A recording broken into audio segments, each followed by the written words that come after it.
Felt a little bit like that when I arrived in China, when I travel in different countries. I don't know for you guys. So I'm a foreigner living in China for 5 years.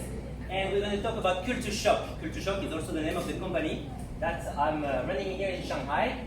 What happens with the culture shock is generally in several phases, okay? And I want to re-explain to you a little bit how it works, from honeymoon, anxiety, adjustment, and going back to acceptance. A culture shock is what you experience when you interact with a different culture, obviously, okay? So, in terms of honeymoon, that's this first kind of days, months, weeks, depending on people, when everything is great, when everything is butterflies in the sky, you enjoy the food, you enjoy this new environment, and you are all overwhelmingly positive about everything. And then, second step is when it goes down a little bit. Frustration, you don't understand exactly why people do that, why it's so different from what you have at home. This kind of feeling are going sometimes down to depression, or sometimes allowing you to go up the curve again.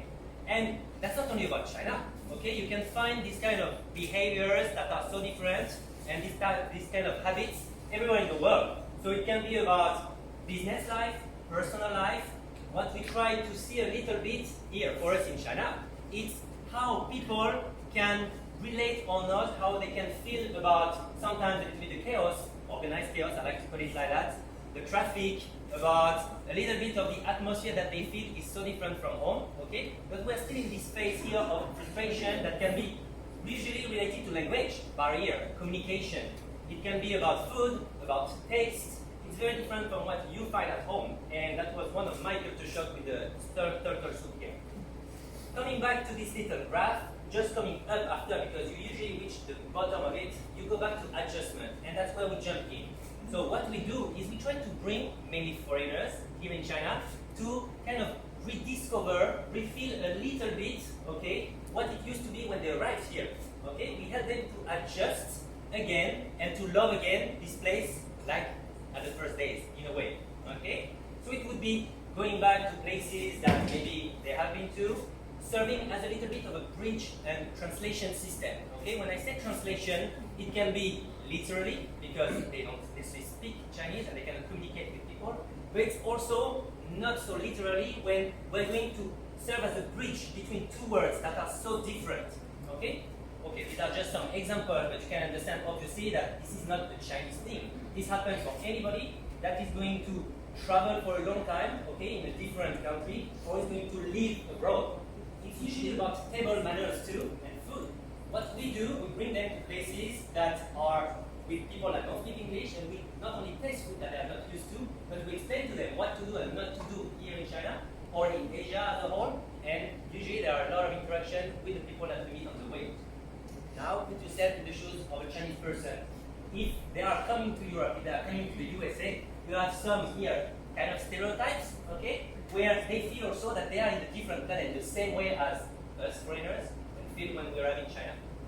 So what we try to do is to bring them to interact. For us, we realize that this is more than just going around taking pictures. It has to be with interaction, with communication with the locals. We try to translate and understand a little bit to realize that as a foreigner living here, well, you have much more things in common with these people. There is no wall, there is no barrier actually. And we try to break these walls and make them feel a little bit more at home. Okay, that's the idea. That doesn't go only language and food, that we go through explaining to them about Chinese traditions. Yeah, that's cricket fight, cricket market. It's about history, okay? Because when you understand the history and the past of a country and the people, you can understand better and kind of get into it, okay?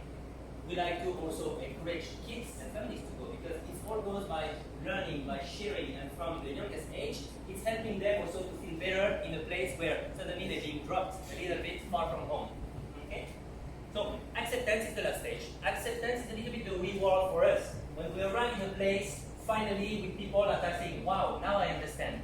We try to get them live in a way China, okay, one day, and feel like, well, they enjoy it more than they judge it, okay? And we open their eyes on all the positive aspects of it, also of living this culture shock experience, okay? Because it can be positive, it doesn't have to be a negative experience. To finish with, I'd like to mention just the reverse culture shock, because for some of the people, when you go back home, you get the same effect when you have lived a long time abroad, but that's for another day and another topic.